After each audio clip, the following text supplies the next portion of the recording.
Hi everyone, welcome back to Shin Tech Tutorials. In today's video, we are going to show you how to enable automatic call answering on your Samsung phone. This is a really useful feature if you use headphones, drive often, or simply want your calls to be answered automatically without touching the screen. If this video is helpful, let us know in the comments. Leave a like and subscribe to our channel for more tutorials. Let's get started. The first thing you need to do is open the Settings app on your Samsung phone. Now, scroll down until you find Accessibility and tap on it. After that, select Interaction and Dexterity. Here, tap on Answering and Ending Calls. Now you will see the option called Automatically Answer. By default, this feature is turned off. Simply tap the switch to enable it.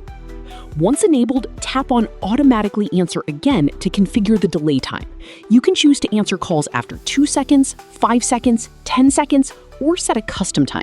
For this tutorial, we're going to leave it set to 2 seconds. This means every time someone calls you, your Samsung phone will automatically answer the call after 2 seconds without needing to touch the screen. And that's it. Now you know how to enable automatic call answering on your Samsung phone.